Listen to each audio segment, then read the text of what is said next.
Again, Sierra is thrilled to have our inspiring partner, Joshua Perry, hatchery manager for Cornell Cooperative Extension of Suffolk County Marine Program, as our guest presenter this evening. Josh is a shellfish aquaculture educator, a dedicated environmentalist, and a great friend of CIOR. For 14 years, he has been in the business of shellfish aquaculture and has learned the field through key apprenticeships. He started by working in the Brookhaven Department of Environmental Protection. His mentors have been well-known aquaculturists like Craig Strong of the Blue Point Company and Marty Burns of the Shellfisher Preserve. From 2013 to 2018, Josh worked for the town of Islip Shellfish Hatchery, where he learned algae production. Now he oversees the production of 30 to 50 million spat-on shell each year at the Cornell Cooperative Extension Marine Center. This past summer, Josh and his staff raised 10 million spat-on shells cured by CIOR from the City Island restaurants. This curing process was made possible by the Billion Oyster Project. Those spat-on shell were placed in an oyster sanctuary in Bellport Bay, Long Island. This is an incredible, wonderful example of an effective partnership. Sorry, I'm letting people in. Effective partnership working together toward the same goal of cleaner waters. Tonight's presentation will feature an overview of Cornell Cooperative Extension's marine program, highlighting their key shellfish hatcheries and the process it takes to make shellfish. Without further ado, I would like to turn this over to you, Josh. First and foremost, Sally, thank you so much for such a wonderful and lovely introduction. And thank you so much to everybody in City Island Oyster Restoration for having me tonight. So I'm very excited to share with everybody what Cornell Cooperative Extension is and what we do and everything like that. At the very end, I'll have contact emails for everything, but just kind of give a quick overview of what Cornell Extension is. So we're affiliated with Cornell University, but we're not like Cornell University. So we get no funding through, the universities. We rely on everything, through grants and state. Through that, our organization as a whole encompasses a wide net in which, so I'm part of the marine program, but Cornell Cooperative Extension as itself has an agriculture sector, as a health and life science sector. We do summer camps, youth development, agriculture, pretty much what have you. So we're part of the, like a land grant college. So a lot of land grant colleges around, the country have different extensions that are, used for education, outreach, and also for industry professionals as well. We are very lucky to be part of the Marine and I'm very lucky to be part of the Marine program, which is one of the bigger sectors of Cornell Cooperative Extension. And we focus on a wide variety of different topics, including water quality, habitat management. We also deal with the commercial fishery sector, finding new technologies to make netting and everything better and a lot more sustainable.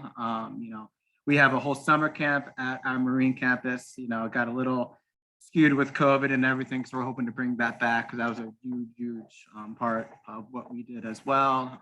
But I'm part of the shellfish restoration and aquaculture branch of everything. And we'll get through and see what my hatchery does and everything like that. So as you can see on here, we have 6 sites throughout Suffolk County. I'm part of the Southold area, which we'll get to a map next. So that's just some more information. So, the Cooperative Extension was established in the 80s and was kind of really interesting. The marine program that I'm a part of in the campus that I operate out used to be part of Suffolk Community College. And back before the 80s, Suffolk Community College actually tried to start a marine program there. But, but there wasn't as much interest back there, and students, I guess, didn't really want to travel because we are kind of in a sense in the boonies of Long Island. We're on, the very tip of the North Fork. So if you have Long Island, you got the Fish Tails, we're on, the very, very tip of the North Fork. So we're pretty far out there. Now, not that big of a deal, but back then I guess it was. So how we got it is the county wanted to shut the program down because it wasn't getting interest, and Cornell University kind of took keen interest in that and said, hey, this is a great spot for us to, start marine science. We can open up an extension here. And then from here on out, that's kind of where we have been. So we have multiple facilities all throughout Long Island. There's even a Cornell cooperative extension in the city as well as upstate. But with Long Island particularly, this is where my facility is located. So we are right there, but as you can see, we have facilities all throughout Long Island. Most of them are educational facilities, but here's kind of where the nitty gritty and everything happens in particular. But there are other key areas that I wanted to, focus on as well, because we do a lot of really cool, interesting things, and in addition to living shorelines and everything like that. So, like I said, we deal with water quality. We have a whole water quality lab set up with an entire DNA library. So, counties, municipalities, whoever wants to get water tested, they'll send the water to us, and if there's any, any bacteria or any other thing present within the water, we can kind of backtrack that to a DNA library and kind of trace exactly where the contaminations come from. This is really important in terms of if we're testing waters for shellfish farmers that are trying to see if their areas are open or closed for harvest. And then if they're closed for harvest, we can identify the fecal coliform that are found within that body of water. Let's say, for example, if the state comes and closes the body of water due to a high bacteria count, we can go in and figure out exactly what is causing that bacterial contamination, whether it's birds, mammals, people, etc. And then we can do certain things, and oyster farmers can do certain things in order to prevent that from happening again, such as putting up bird protection and other ways to prevent, animals and other non-shellfish things from going onto your farm and closing the waters.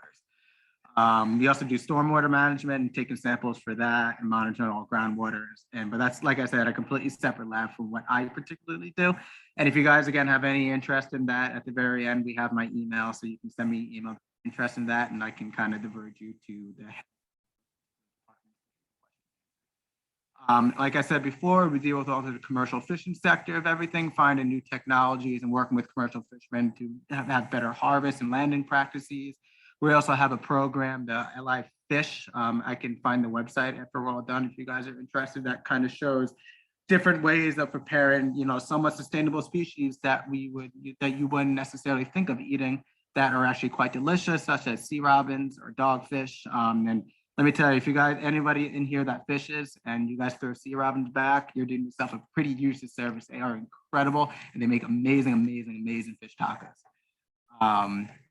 So different studies in that way, so kind of going back to conservation technology and just kind of ensuring that, commercial fishermen are able to kind of do what they need to do to make a living, but in addition to trying to make everything as sustainable as possible. In addition to that, we also do living shoreline and habitat restoration, including but not limited to Spartina and eelgrass restoration. So I know this is also a big topic for City Island as well. So as you can see, really beautiful lush eelgrass meadows. So that's what we're trying to achieve, try to, kind of island. It used to be incredibly prevalent here in the Baconics, and eelgrass provided quite an amazing and diverse habitat for a bunch of different organisms, including scallops, which, are an incredibly important resource out here. But back in the 80s, brown tide kind of came in and wiped out a lot of the eelgrass beds and the higher temperature.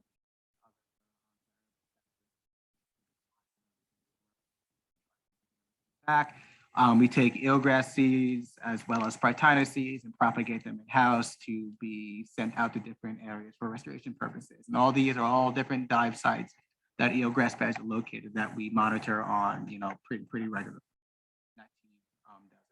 You can see this is kind of how we do that. We'll do everything in transects and monitor the eelgrass within the transects to get an idea of what the bottom is like. But we have also GIS and other technology deployed around the island to measure water temperature and other different factors that would go into different. So this is kind of branching on the Marine Meadows Initiative, which goes back to the Living Shoreline Initiative, which aims to plant eelgrass and Spartina to make different, living shoreline habitats. Kind of died out back in the day. In addition to this, we also work with a lot of different organizations, including the Shinnecock Indian Nation. They've been an absolute pleasure to work with. We gave them this year 5 million oyster larvae to be placed on their own spat-on shell, and we got their animals back to be reseeded out, and their animals look absolutely incredible. So it's really, really cool and interesting and exciting to be able to work with them, and they've been nothing but a pleasure. But so this is kind of idea to propose living shoreline on the Shinnecock Indian Nation, and they're really gung-ho. They have a shellfish hatchery kind of themselves as well, so we kind of work with them and helping to ensure that they get the best possible production and for their particular. But kind of the highlight and kind of where I kind of focus on is our aquaculture program. So Cornell for 25 years has actually been producing shellfish. Never before has our campus have had the ability to produce shellfish kind of on a commercial level. And this is kind of where I come in, where I got hired. So the gentleman who runs what's now our research hatchery is Mike Petruccio. He's been doing it for 25 years and does an amazing job at what he does. But his hatchery is a little bit smaller than what my hatchery does.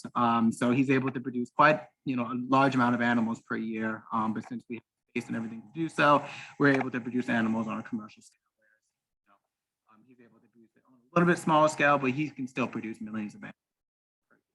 Of course, with everything, within the shellfish world, the oyster is kind of the king de la crop of everything. They're one of the most efficient and best filters we have, in our marine ecosystem. But in addition to oysters, we cultivate hard clams and scallops as well. So this kind of branches on the scallop program. Scallops only live for 2 years. So what's kind of really interesting is if you look at the data from states that have restoration projects, the only ones that have a reliable scallop harvest every single year are the ones that have restoration. So in terms of seeing restoration kind of work on a very, very short time scale to be like, oh my God, what we're doing is actually doing something. The scallops are kind of the really good way of telling us. We're having some issues out by us with adult scallops kind of dying off before the harvest season begins, which is a really big economic, it's a really big, business in the fall once harvest season begins, which is November 1st. But unfortunately, these past couple of years, we've had adults die off, but amazing spat and seed recruitment. So it's kind of really interesting. So we're working forward and trying to figure that out. There's a couple of theories, because I'm sure there's going to be questions on this, but there's a couple of theories that are kind of playing around. So scallops and bay scallops in particular are the most sensitive shellfish species we have in our waters. My joke is, you look at a scallop the wrong way, they're going to die. But they're that sensitive. So the one thing with scallops and all shellfish, the same energy reserve and the same fat energy reserve they use are actually gonadal cells. So when they spawn, all spawning is done externally. So when animals spawn in shellfish and in oysters, clams, scallops, whenever they spawn, they're releasing all their fat reserves. So if there's any time that there's any environmental constraints that will cause them to stop feeding for a little bit, if they don't have any fat reserve to lie on, they'll eventually die off. So the theory that makes the most sense in my head right now is, the animals are dying off during, right after they're spawning during the hottest point in the summer, and the adults just aren't making it, to harvest season. So we're trying to do a couple of things to see if we can get more of a hardier brood stock set, and we're hoping in the future to see, more adult scallops, being harvested and bringing that back, in addition to, having more scallops out in our water to do their scalloping and filter and do what they need to do. In addition to that, we're actually also growing sugar kelp, all for experimental and research purposes. Up north in Connecticut, Rhode Island, Massachusetts are actually using sugar kelp for a food source as well as a fertilizer source. And the really cool thing about sugar kelp is naturally found in our water. They're generally very cold water species. So it gives people who are farming, oyster farming and stuff, a winter crop. So if there's times where their oyster sales kind of go down, they have the sugar kelp to kind of fall on. So we're trying to figure out, and now the best practices in partnership with Stony Brook University, to kind of figure out the best way to grow everything and see if it's actually feasible on Long Island, since this is the most southern range that sugar kelp actually grows. So far, everything is kind of pointing to the right direction. It's just we're waiting on the state to figure out how exactly they want to regulate it. Then once we get the green light, then it's going to be good to go. The nice thing about sugar kelp in terms of nitrogen is it removes ton of nitrogen, a ton of nitrogen. And unlike, shellfish and algae, right, when they use, so when we talk about shellfish as a nitrogen remover, the nitrogen starts off in the algae cells that they're eating. So when they consume the algae cells, the nitrogen is being bioaccumulated in them. And then, whoever eats oysters in here, you're doing your part by nitrogen removal by actually eating the oyster. So if we just left the oyster in there, eventually, they'll still do their thing, and the environmental impact of having the animal in there is going to outweigh the death of the animal. But some nitrogen, when animals die, get re-released back into the water. So by removing, them, and in a sense, in eating them, you're actually doing your part for nitrogen removal. But again, for a restoration point, the nitrogen being re-released back into the water is inconsequential based on the amount of environmental good that an oyster will do during its course of its life. In addition to filtering 50 gallons of water a day, as well as, spawning out and doing the oyster thing. The more oysters we have, the better off our waters are going to be, and the cleaner everything's going to get. So it's always, it's always a slow and gradual process for everything. But kelp, once it absorbs the nitrogen as a nutrient source, that's it, it's out of the system. And then when you remove it, then you're doing your, even more part by, removing the actual kelp from the system, processing it, and using it as either a food source or a fertilizer source, which, by the way, it makes incredible fertilizer. So we're fingers crossed and hopeful for that. In our hatchery right now, we have 10 seed spools of little juvenile kelp that are going to be going out to different farmers for research purposes at this point in time. So how I kind of came into Cornell was through the Long Island Shellfish Restoration Project and how commercial hatchery is built. So I mentioned before, we've had a shellfish hatchery on campus for the past 25 years. That's been doing an amazing job with producing animals, but we got this large grant from the state. It was $5.25 million. And within that grant, we needed to produce very, very commercial sized quantity of animals. And Cornell did not, at that point in time, had the facility to do so. So we had to build a brand new facility in order to encompass the large requirement for the Long Island Shellfish Restoration Project. In addition to that, excuse me, and through that grant, we were able to build the largest non-for-profit shellfish hatchery in the state. So we have the capacity to produce millions and millions and millions of animals per year, and we'll go through step by step how we go about doing that. So this year, we had a pretty good year this year. We seeded out and replanted for restoration, and our restoration sites were roughly 12 million seed clams, up to 25 millimeters, in addition to a total of 33 million spat on shell oysters. 10 million of that was on shell collected by City and on oyster restoration, which we will get to that point. But again, thank you so much for the generous shell that you guys donated. We had a large stockpile of shell, but we'll get to that story at the very end of the presentation. So before we had the commercial hatchery built, within the first year of the grant, we kind of had to go on the duct tape and bubblegum method of everything. And personally for me, with shellfish hatcheries, I love seeing the duct tape and bubblegum hatcheries. I love the pocket hatcheries. So it's really exciting to be a part of. So during the beginning stages of the project, we had our research hatchery, which has roughly 10 conicals, and we had a very small hatchery, which is now our volunteer algae lab. So we only had 4 conicals to produce everything, a very small head tank to feed water in. Our algae production was actually done in a greenhouse, and we had rows of cages, and all that dark in there is all different strains of algae, in addition to this big tank right here that grew 1 algae species. So it wasn't a total full lab. We had a lab kind of on the inside, separated from everything that was a little bit dirty. And also our field portion of it was in a different location. So, with grants, it takes a while for stuff to come in. So once we got everything in, and, of course, constructing stuff takes a very long time. So we kind of had to wait around a little bit for the first year. We still got pretty good production our first year. We seeded out, roughly 10 million clams. We didn't really do that many Spanish shell oysters that year because we didn't really have the infrastructure to do so, but now we do. So the new hatchery, has 4 broodstock tanks, 30 conicals. We have 15 100-gallon conical tanks and 15 200-gallon conical tanks. To put that into a number in terms of the amount of larvae that we can keep at one time, I can hold 66 million animals one time within the hatchery, larval animals at that point. We have 12 downwelling tanks, which are used for kind of the intermediate stage. If we're doing single seed oysters, which are different than spat on shell oysters, or we're doing clams, and we need to run that intermediate stage before the animals are big enough to go outside. So shellfish, when they're first born, are incredibly small and they're microscopic, and there are a ton of things that would love to get their paws, claws, mandibles on shellfish larvae. So we have to ensure that we're creating a sterilized, in a sense, environment until they reach roughly 0.5 millimeter to 1 millimeter. At that point in time, they can eat pretty much anything that would really want to eat them. Not crabs, but anything microscopically that would want to eat them. So pretty much we got a very, very large facility. So here's the footprint of what our facility kind of looks like. So you walk in, we have 12 tanks that are 300 gallons each. We have a pump house that has a line that goes 500 feet directly into Peconic Bay, which we would draw water from.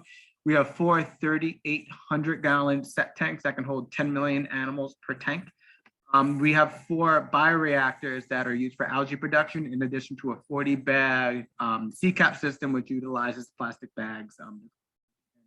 We have a separate stock culture and algae lab back here, in addition to an office area and utility.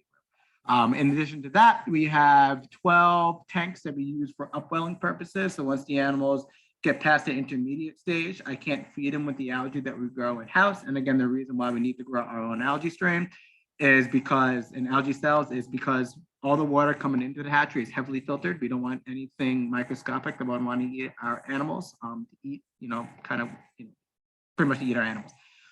So we have to filter our water really heavily. In addition to that, our spawning season usually starts in February, so there's not much natural algae found in the water as well. So we grow, and we'll get to all the different pretty colors and everything in a minute, but we grow roughly 5 to 6, technically like 6 different strains of algae in each stage of the animal's life. We're going to eat different strains of algae, just like you and I have baby food and adult food, and the shellfish have baby food and adult food as well. But the nice thing about our hatchery, and kind of the biggest kind of Achilles tendon of most hatcheries, is actually algae production and food production. Because like I said, once the animals reach 1 millimeter, they eat me out of house and home, and I can't keep them inside the hatchery. But with the 40 bag CCAS system and the 4 bioreactors that we have, we do a pretty good job of keeping up with everybody. So this is what our facility looks like, and this is an overview of the Cornell Marine Center campus. So we're located right at Cedar Beach. It is a county beach, and like I mentioned before, this property is technically owned still by the county, but Cornell, in a sense, it's leased but not leased at the same time. But here, so this is what our facility looks like, and this is still kind of in the construction and different stages of everything. But we have a 3,700 square foot facility, so it's quite quite a large. And you can see it takes up a pretty big majority of our campus. So here's the algae culture section of everything. So as I mentioned before, we have to grow different strains of algae and different, for different life stages of our animals. So this is what our CCAP system looks like. It's just clear bags. Water and nutrients and everything get delivered through this line right here. And then there's a harvest line with a gutter system that was installed. So once the algae reaches this level, it'll drip out because water is consistently dripping in. It'll drip out, go down the gutter, go into a collection barrel. And then from there, we can pump it out wherever we need it to. These bioreactors are kind of the newest and greatest and latest in algae growing technology. So all the different parameters that go into growing algae, these bioreactors control automatically. Even more incredibly, I can control the machines through my phone. So it's been pretty convenient, especially during our busy season, if I need to make any adjustments while away from our facility. So we have four of these bioreactors within our facility, and we have I think it's the most amount in New York State in total. Not as much in the world, but we have the most most amount of bioreactors within the state. So pretty exciting to me. So here's kind of an overview of what our algae system looks like. All the different colors are generally different strains of algae. Most of the strains that we grow are different browns. So labeling is really important because, like I said, most of our algae cells look the same. You can take some under the microscope, but there are a couple of strains that look very, very similar to each other. But they're pretty much the same potato chip anyway, so if they got mixed up, it's not the biggest deal in the world. So again, an overview of our algae culture area. This is a better example of what our, everything looks like now. So here's our gutters, and then we upgraded these collection barrels to 55-gallon barrels. And we, in terms of, asking, do you really need this much algae? And the answer is yes, and put a number on that. We had a very successful clam spawn. I love it. The story is kind of a love-hate relationship because it's success and failure at the same time. But in the aquaculture world, you don't learn unless something kind of happens. So we had a very, very successful clam spawn in the very beginning of our season, and it was a little bit earlier than we anticipated. The clams did incredibly well and grew really fast. We had a very, very cold spring with clams. Oysters, you can kind of abuse them a little bit more and they're not going to mind as much. Clams are a little bit more of a sensitive soul. And so we had animals that were pushing 5 millimeters in the hatchery that were clearing over 100 gallons of algae a day. It's a lot of food. And that's per day. And because we weren't able to move out, it was kind of, again, excuse my French in this, but damned if you did, damned if you didn't. Whereas, we kept them inside. Unfortunately, a lot of them starved and we lost a good chunk of our animals. But if we moved them outside, we would have lost everything. So it's, kind of a balancing act of what do I do? What do I do? What do I do? But we bounced back from that beautifully, and it was a great lesson learned and moving forward.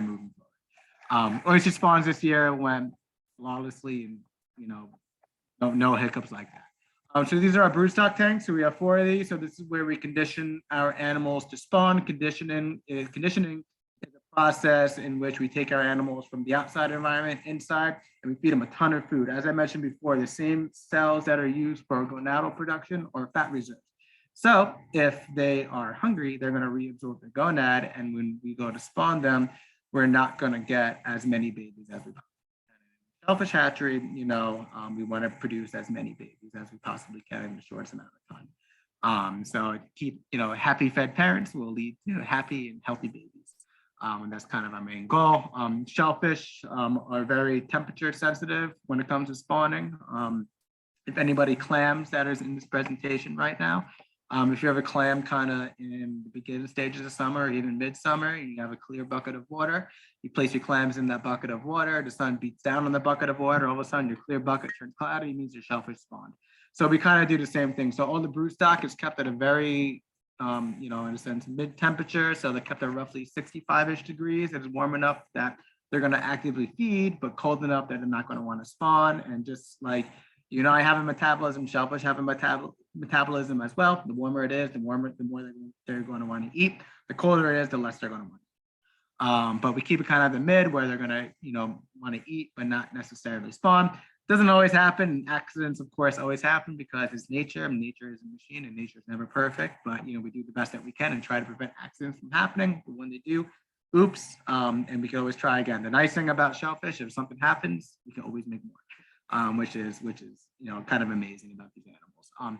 So they'll stay in these tanks for 6 to 8 weeks roughly, and then we'll move them to a shallower tank and start fluctuating that temperature up and down. That temperature shock will get them to spawn, and then from there we can separate the males.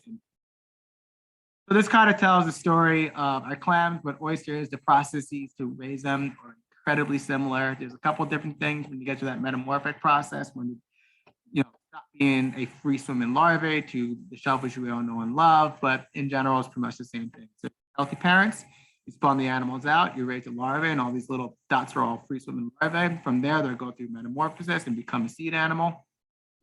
These are called flupsies, and in terms of flow rate, so I came from the private world before I came to Cornell.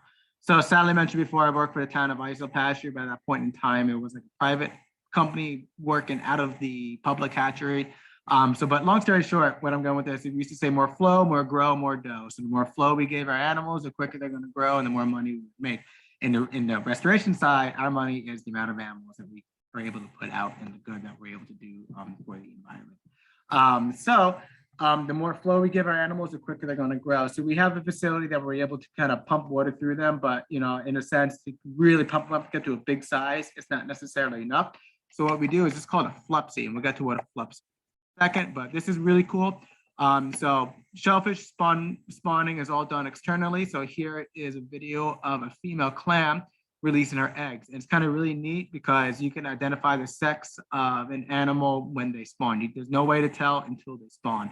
And they can kind of flip-flop back and forth. Generally, once clams and oysters spawn, With one sex, they can be generally that same sex throughout their entire life, but age as well as how well their condition has something to do with the factor. So the smaller the animal is, the bigger chance it has of being a male because it is less energetically expensive to produce sperm than it is eggs. And in everything in nature, everything is all a calorie count. So the more happy and full your animals are, the better chance you have of them being female. And when they spawn, you can tell males from females because when females spawn, the eggs are really grainy. They kind of look like little grains of sand. Sperm in the water is just kind of like smoke.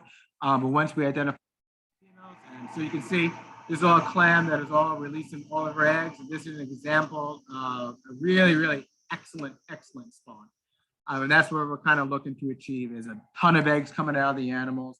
Once we identify male and females, the males get grouped together so we can have very, very large genetic diversity to females because eggs are really, really precious. Separate them out. We let them finish their spawning event. We'll collect all the eggs in the bucket, and we just need a little bit of sperm to fertilize our eggs. If we let everything kind of go in the tank all at once, you get over fertilization and really kind of wonky looking larvae, which you don't really want. So you want everything to kind of be controlled.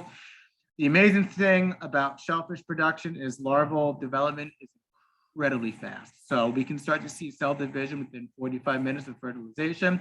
After 45 minutes to an hour, if we don't see as much cell division as we would want, we add a little bit of sperm, we throw it back underneath the microscope, check it out, and then go from there. And then within 24 hours, you will get a free swimming larvae that looks. So I like them when they're this size because they look like little bugs kind of in a pond. At this stage in their life, they are free swimming. They're looking for algae. A lot of the algae strains that we grow are mobile as well. So they got to kind of search around and look for the food, as well as run away from predators. And kind of, again, also makes sense, right? If I don't develop quick, if I'm a shellfish larvae and I can't swim away from mom and dad, and mom and dad, once as soon as they start to filter, are going to suck me up and eat me. So I want to be able to kind of, go. So here's kind of examples of different, shellfish larvae within different stages. As you can see, they kind of look generally the same. They're just going to get bigger, bigger, and bigger as time goes on. So these are our conicals that we house all of our larvae in. Everything is all incredibly temperature specific, hence the need for the heater and conical. So like I mentioned before, we have 15 100-gallon conicals and 15 200-gallon conicals every Monday, Wednesday, and Friday. These conicals get drained down onto a catch sieve. From there, we can sort the animals and grade them by size. The more we keep them even in size, the less competition there is per tank and the best growth we're going to get. We feed them and batch feed them a little bit of algae, depending on how they're clearing everything. And yeah, so that's pretty much the process. Every Monday and Wednesday, Friday, everything gets drained down. The tanks are cleaned out. Do 100% water change, put beautiful heated filtered seawater back in there, and place the animals back to kind of hold until they get ready to go to the next stage. So the next stage, there's two different kind of stages. So for clams, and if we're doing seed oysters or oysters that are gonna, not be spat on shell, this is called post-set. So the animals get placed from the conicals right before their metamorphosis, and shellfish larvae before they become, as I mentioned before they come to clam and oyster we all love, undergo a metamorphic process in which they water column and develop to become the clam and oyster we all know. However, we don't want them to drop out of the water column in the conicals because all the waste products and bacteria are found at the bottom. So if we allow them to set in the conical, they could get potentially overridden with bacteria. So since the animals, when they're healthy, are free swimming, they stay above all of that. We don't have to worry about that. But once they get to that size, we'll place them on these shallow mesh screens. And then from there, the shallow mesh screens will float within the tank. Algae will drip into the tank. This pump, which we changed to a different system, this is kind of an old system, but we have a water delivery system. It takes the algae that is slowly dripping into these tanks, and they send the water with the algae over the mesh. That sends flow down through the mesh, and it just kind of recycles, because water, like me on a Saturday morning, is incredibly lazy. So if we didn't do anything, we didn't send any water through the tops of these screens, the animals would eat all the food just within kind of 2 inches of water, and they would starve. So by sending a bunch of water and stuff over them, we're ensuring that they're getting food throughout the entire night, in addition to the entire day. So we'll feed them a very specific amount of food, and depending on how much they're clearing that specific amount of food, we'll know whether we need to increase the food or decrease the food on a daily basis. So it's live animal care. So, we're feeding and doing all this 7 days a week during the height of the season. But at the end of it, we get some really nice, healthy, beautiful animals. So as you can see, these are some animals that were grown within our hatchery. Nice, gorgeous, really, really healthy clams. The majority of the shellfish production for this project, when it initially started, was on clam production, but then it kind of switched to oysters because oysters, faster than clams. They're a little bit easier, in my opinion. They're a little bit more hardy, and we're able to put a lot more out than we are with clam. But it's kind of example of what post-set animals kind of look like. So here's an example of animals that have successfully undergone metamorphosis, and you can see it looks like a clam you and I know and love. So here's our land-based upwelling system. So I mentioned before how we have the intermediate stage. So this is kind of, if you kind of want to think about it, this is kind of preschool. Now we have like kindergarten through middle school, and now this is kind of high school. So at the point once the animals reach 1 millimeter, they get too big for me to support them within the hatchery. So we place them in upwellers. And so these things right here are called downwellers. And the reason why they're called downwellers is because they're sending water down through a mesh. Upwellers act in the exact opposite way, in which we have water coming into this tank right here. The animals on the bottom sit through the mesh. The water flows up through the upweller, out through the drain pipe. And this is a really efficient way to ensure that the animals are getting food all the time. Water flowing into these tanks are not filtered at all. So these animals can only go to this system once they reach a point where anything microscopic will eat them. They are nice and protected from any crabs and anything that may or may not get, sucked pump, but we also have some very fine screens in our pumps to ensure that that doesn't happen. And I haven't seen any fish or crabs or anything get sucked up. We'll see some, mussels that'll pop out, but those are animals that are grown in our pipe. Which is, kind of really always interesting to see on a biological aspect. Not really great to see on a shellfish, production aspect, but, biologically it's incredibly interesting. So going back to a flupsy, so the animals will stay within this system until they reach around 3 to 5 millimeters. And at that point, they are big enough to move to kind of the next stage if we're doing clams or single seed oysters. So these are what a flupsy is. So it's pretty much a supercharged version of the upweller system. You have floats that allows the stock to float within the upper bodies of the water column. There is a trunk line with a pump on it and barrels that claim that, that pretty much do the same thing that an upweller does. So the pump forces water through the center trunk line, and then that forcing of water through one side sucks water up through the mesh. These barrels are plugged into an outflow pipe, so water will come up through the mesh, through the clams, now through the outflow pipe. And this allows us to give us a ton more water flow, through our animals. And like I said before, the more flow we give through our animals, the quicker everything is going to grow, and the bigger we place everything out in natural water body, the better chance they have of surviving and not becoming crab food. So here's kind of another example of what a flupsy does. Here's kind of a, another just explaining what a flupsy does and what what our nursery sites are. But like I said, if you guys have any questions on that, please feel free to ask at the end of the presentation. So now kind of getting to the spat on shell portion of it and how, how City Island, how we kind of became, really, really friendly with each other and in a sense, partners. And again, I can't thank City Island enough for all of their support and willingness to, give us shell, and so we had a whole kit and caboodle. So these are kind of this is the process that goes into when we want to make spattle shell animals. We have larval animals that are about to undergo metamorphosis. So oysters, when they go through the metamorphic process, are very, very obvious microscopically. So if you go kind of back to the larval picture real quick, oyster and clam larvae look incredibly similar to each other. Oyster larvae will eventually develop an eye spot right there, kind of black dot. And once you see that dot underneath the microscope, then oh, it's go time. These animals are about to drop out of the water column and they're about to set. In addition to that, by the color of the larvae themselves, and kind of this is all millions and millions and millions and millions of baby oysters. So these are really, really, really healthy larvae that are going to set. And we can tell that by that gorgeous black coloration. When oysters are first born, when they're, within the first stages of life, when you drain them out into a catch sieve, they have a kind of a pink hue to them. And then as they grow and develop the shell even more and more and more, the color contrasts more brown and brown and brown. And then as they, really develop and about to go to set, then they'll turn kind of like as black as oil. At that point in time, all right, cool, we can move on to the next stage. So when they're undergoing that metamorphic process, if you want to make spat on shell oysters, we got to take them out and we got to place them into our set tanks. So oysters are going to look for hard structure, and the best thing that oysters are going to set to is other shells. And one of the better shells that oysters can set to are other oyster shells. So there's kind of a very strict process that we have to do in order to collect shell. And the biggest Achilles tendon for spat on shell production, excuse me, it's not the production of the animals, it's not the labor, it's not the tank size, it's actually the amount of shell that we can get. So we had a very, very, very large stockpile of shell that had been built up throughout years for this project. It was mostly surf clam shell that we inherited and got from different bait shops and restaurants, and we have a shell recycling collection program ourselves. But there's only so many restaurants out here that we can collect shell from because, like I said, we're in the North Fork of Long Island. It's not too much out here. So we had a very large stockpile of shell that was housed at a dump, and all shell being used for spat on shell projects has to stay out of the water for just about a year or so to ensure that if there's anything microscopic on there, all the spores and stuff will die. So we won't accidentally introduce anything microscopic that can be harmful.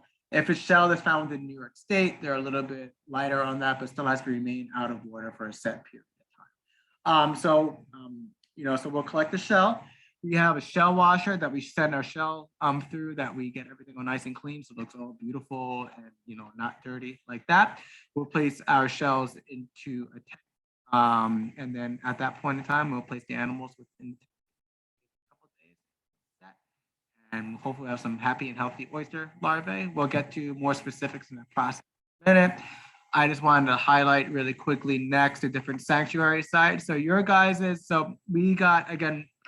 Many thanks to the island, and I don't know if we have any volunteers that help with the shell collection on this presentation. If there are, thank you so much for your hard work, because again, like I mentioned before, you guys saved our tushies. And again, we'll get to that story in a minute, but your shell with your animals was placed mostly in our Belport Bay sanctuary site, which has over 26 million spat on shell animals on there already. So thank you so much. But for this particular project, we have 5 different sanctuary sites that receive the shellfish all throughout Long Island. So Shinnecock Bay, Belport Bay, Huntington, South Oyster Bay, and Hempstead Bay. So mostly on the South Shore, because there's a lot of brown tide and other harmful algae blooms down there. The really interesting part about this project, and it's kind of really exciting for restoration work and spat on shell work particularly, is all the animals that we planted for this particular project were in closed waters or waters that weren't available or not open for shellfish harvesting.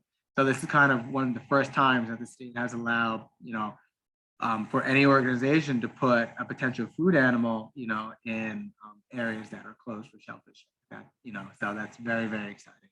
So it kind of opened up a lot of, different avenues and kind of paves the road for potential future restoration projects. Because this has been going on for 4 years. I haven't heard of anybody getting sick from taking shellfish from a restoration site, so all good in my books. So another thing before I kind of get further into the shell portion of everything is another thing that our Marine program does, and as I mentioned before, is community involvement. So this program is called the SPAT program, and it's a program that's been going on for 30 years. And it actually teaches people who are interested soup to nuts on how to grow their own oysters. And at the end of the program, you actually get oysters that you can take home to eat that you grow themselves. So you'll take a series of classes. There's a fee associated with that. It's really appealing to people that have, on the water property, because if they want to have some oysters on their dock as a part of this program, we take care of all the permitting and necessary to do that. And in addition to that, we have, stewardships of the environment. So this program has been going on, since the 2000s. It is over 300 members strong at this point. A lot of the shellfish are grown. I'll go back to our overall map real quick. We're grown on site, and our waters are open for shellfish harvest. This particular creek is open for shellfish harvest and year round. So all these little floats are all different people and all different volunteers. Animals that they're growing. So every Monday, Wednesday, and Friday, we have spat day. So the volunteers that are growing their own oysters that are part of the programs will come and tend to their animals and do what they need to do in order to ensure that they're going to have some nice tasty oysters at the end of it. By the end of the program, so we give the volunteer people 1,000 seed oysters to take care of and grow up. And as I mentioned before, there's a series of classes that go through from soup to nuts on how to grow your own animals. And at the end of it, if all 1,000 survive, you can take them 500 beautiful market-sized oysters that you can take them to your families. You can't sell anything. And then we get 500 oysters kicked back to us for restoration purposes. But the really awesome thing about the program, you can be as little or as much involved as you want. They have a volunteer shellfish hatchery on campus as well. So we have 3 shellfish hatcheries actually total on campus, which is pretty incredible. But the volunteers also have an algae portion, so they can do and produce their own animals as well. But the nice thing is, if you get animals, great. If you don't, okay. Did you have fun doing it? Great. Did you learn something? Excellent. So then you guys got something out of it. And what I really love about it, and again, with kind of the partnership and the relationship that I've built with City Island, and what I love about your guys' program is the sense of community that I've seen, throughout everything. And so it's just, I love seeing community intertwined with aquaculture, and I love seeing like-minded individuals that kind of love what they're doing. It's just really, really great to see. So, kind of going through everything that we do, I really just wanted to highlight that. So again, the gentleman who runs it, his name is Kim Tetrold. He's been doing it for 30 years. So again, if you have any interest in that, I have my email at the very end of the presentation. You can email me, or here's his contact information as well. So in addition to that, like I mentioned before, we have a recycling program that will take shell from different restaurants, and we'll place them aside for different restoration projects. But as I mentioned before, it is always kind of an Achilles heel. Try to get a ton of shell for different restoration projects. So enter City Island, and where you guys and how everything kind of came to. So like I mentioned before, we had a very large stockpile of surf clam shell that we, and of course this year, Murphy's Law, anything that can go wrong will go wrong. So we had a very big pile of shell that's been curing for over a year at our local dump, and it was all beautiful surf clam shell. Unfortunately, there was a miscommunication somewhere, and we had a bunch of scallop shell that was stockpiled, and the dump dumped all the scallop shell on top of our surf clam shell that we're going to use for our project. And scallop shell is good, but it's not as good as surf clam shell. So we're just like, oh my God, what are we going to do? So, one of my really good friends is the hatchery manager for Billy and Oyster Project. So I initially brought up the idea to reach out to Billy and Oyster. They put me in contact. I think it was with you that she put me in contact with, and we were chatting with that.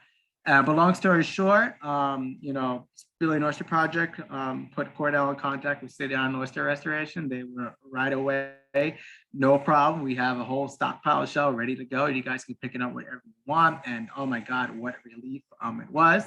So you guys donated roughly 8 cubic yards, of shell to us, which allowed us to set over, 10 million animals onto that shell. So again, thank you so much. And, we look forward to, in the future, hopefully continuing this partnership and getting as many animals out in the natural water bodies as we can. So as I mentioned before, we have 4 3,800-gallon set tanks, and there's 80 trays per tank that have roughly 250 shells per tray. And 5 cubic yards of one shell is equivalent to 1 set tank, and 10 million, eye larvae per tank. That's roughly 20,000 shells per tank. So it's a lot of shell in order to do this. Like I mentioned before, again, thank you so much for City Island for their generous willingness to help us and donation. And again, we can't thank you enough. And the amazing thing about this is brought over this beautiful relationship, and hopefully in the future partnership that can continue forward. So here's kind of a really cool video I wanted to share with everybody. So these are roughly 10 million oyster larvae in a bucket. And as they, so this is kind of the process what goes into setting the animals on the ship. So you'll see before I begin everything, just kind of explain before you look at everything. So the water going into the set tanks comes from inside the hatchery. Oyster larvae need a very particular temperature and a sterilized environment in order to ensure that they're going to swim correctly. So we'll take heated seawater from the hatchery at a very specific temperature, fill up a 3,800-gallon set tanks with the heated seawater. We'll place the animals into the set tanks. We will feed them cultured microalgae for roughly 3 to 5 days. After a 3 to 5 day period, we will lightly filter the water going into the tank, and we'll start them on raw water. After a week, they'll grow so quick that we can, well, roughly 2 weeks, they'll be big enough that we can take the filter bags off and give them raw water and just give them a ton of flow and pump them up as quick as possible. But here's the beginning stages of everything. So very, very scientific, but not really at the same time. So we kind of, ensure that there's even distribution. So that's what that graduated cylinder is doing. And then we just try to evenly distribute the animals throughout the tank as best we can. We have air bubbles that are going in to ensure that everything is getting spaced out uniformly, because these animals are swimming around, and when they go to set, they have a tendency to kind of bunch together and kind of tornado down to where they want to do. So the air bubbles ensure, one, they have plenty of air so they won't suffocate, because there's a lot of animals within that tank. 10 million oysters is a lot of animals. But in addition to that, it ensures even distribution throughout the entirety of the tank. We'll cover that tank, for 3 days, and then at the end of it, we'll have nice, beautiful oyster spat. So these are all spat. These are all spat, pretty much, that has set onto shell that you guys donated. So I thought it'd be really, really cool to highlight the amazing success that we had with the shells that you guys donated to us, and the animals did absolutely incredible. They do really quick, as you can see. These are quite an amazing set that we got, out of these animals. And so it served for a really, really great foundation for the start of a really, prevalent oyster reef. And hopefully we're able to build on that for years to come. So that pretty much concludes everything. So again, my name is Joshua Perry. Thank you so much, everybody, for coming and listening to me ramble on about this. I could talk about this, forever, but if you want to get in contact with me, this is my email. If you want to learn more about Cornell Cooperative Extension and everything that we do, here is our website. We're on all social media platforms, so if you're on Instagram, follow us, and I'll take any questions, and questions are more than welcome. So like I said, happy to talk about this as long as you guys want to. So thank you.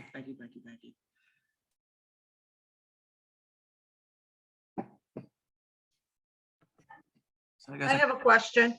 Of course. I have a question for members of the City Island Oyster Reef. I'm not sure that anybody has washed any of our shells, and I saw it in the presentation there where they had a whole bunch of shells like before and after, and they were like super, super clean. So I just wanted to ask a little bit more about how that is done and whether or not we're doing it. I'm happy to go ahead. I don't think Orion Lily Reed is the head of our shell collection program, and I don't think he's on the call. Basically, we pick up shells from restaurants on City Island 2 times a week, and then we take those shells in 32-gallon bins, and they are cleaned out. They're sprayed down. All of the lemon peels and wedges and napkins are taken out of the shell. They're sprayed down and hosed down, not using any chemicals. And then they were brought to the Pelham Bay landfill once they've been cleaned. And there they are spread out so that they air dry, and they air dry for a number of months before they're then put in mesh bags. And those in total, they'll stay outside for about a year. Okay, thank you. And then to kind of expand even further on that, so that's kind of the the stuff in order to ensure that all the meat and everything is off the shell. In our facility, because we need to ensure that we kind of wash all the dirt and everything off to provide a nice clean shell for a marine biofilm to kind of form on, to provide a very happy substrate for our animals to set on. We have also a washer that just slowly rotates the shell. We just kind of blast water on it to get all the debris out of this. Just all fresh water, no chemical treatments, no nothing like that. So we just want to ensure that we have a nice, clean, debris, dirt-free shell for everything to kind of set on once it reaches that point when it comes to us. So yeah, like I said, as Sally mentioned before, all shell that comes for restoration purposes has to sit out in the sun for roughly a year before we can even use it. So like I said before, it ensures that if there's any meat left on the shell, that all rots away, that could potentially foul up a tank, in addition to any potential microscopic spore that could potentially survive and reactivate once it enters the water. And they're all microscopic spores of different algae strains and protozoans that can remain inactive for months at a time. So by ensuring that everything stays out of water for over the year, you are, really making sure that nothing's going to be living on the shell, and before you place it into the system that you're trying to place it in. Josh, I have a question about the SPAC program. Yep. What's the commitment of time as far as the training for it? It is a series of 6 lectures that happens pretty much throughout the entire year. So before the season begins, you'll get a hatchery lecture, what to do with your animals, algae production, and then as the season goes on, you'll have another lecture series before the overwintering process and everything. So with the program, you can sign up for either a 1-year program or a 2-year program, and it's relatively cheap. I think it's only a couple $100 for your membership, and then from there. And the actual hatchery was at your Southold facility? Yeah. So the SPAT program is only unfortunately located either at our Southold facility or in Piano Bay on the South Fork. But as I mentioned before, we do have a bunch of people that have oysters in their dock space. And you're allowed to have a set amount of oysters on your dock space as long as under a certain amount, and you can't bring them to market. And a lot of people just have them just to kind of show off that, it's usually, people that have those waterfront properties that, it's kind of really cool. You have a dinner party over, you bring your guests down to your dock and say, hey, I have 1,000 oysters in here that are clearing up to 55 gallons of water a day, and they're clearing up the creek that I'm a part of, and this and that. So it's a really good talking point. It gets people really heavily involved, in aquaculture and in oysters in general, and you're doing your part environmentally. And is it now virtual or live? The lectures have been virtual this year. If you are interested in the lectures, I believe they are posted on the Cornell website. But they are reoccurring every single year, and you don't have to be part of the SPAT program to join the lecture series if you are. Oh, great. I'll take a look at that. Thank you. Yeah, so, and like I said, if you have any other questions, I'm involved within the program. I'll usually give a guest lecture or two. So if you have any questions, again, you can contact me. I'll have here, or you can contact Kim, who's the director of the entire, of that entire program we started. We'll be able to answer. Great. Thank you. My pleasure.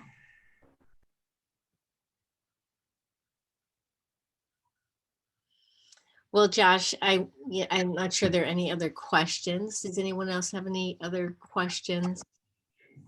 If anybody is interested in touring our facility, again, please feel free to email me if you guys want to make the trip. We are more than welcome to show anybody around who wants to kind of see everything on a first-hand basis. And like I said, if you guys think of anything else, there's my email. Feel free to email me. I'll get back to you as soon as I can. And yeah. Well, thank you so much, Josh. I mean, you're so free and generous with your expertise, and really your enthusiasm is infectious. And it's been so much fun. All of us at CIR have so enjoyed working with you and your colleagues at Cornell. Yeah. Excellent. Thank you. We're looking forward to it too. So thank you. We have a lot more work to do together, and we're very excited about that. We're so excited about it too. So I can't wait. I'm ready to run. And I know, we kind of the reins have pulled back a little bit, but I'm just like, let's go. Well, we're right along with you. We're running side by side with you. So again, thank you for all you've done, the tour of your facilities, coming out and getting the show. We're thrilled that it can be put to such great use. Yes, and your again, involvement in Viva La Sound and your enthusiasm there, and again for doing tonight's lecture. Thank you. My pleasure. Thank you so much for having me. Josh, that was great. Thank you. Thank you. All right. All right. There's no further questions. All right on. Thanks again, Josh. Well, thank you. Good night, everyone. Good night.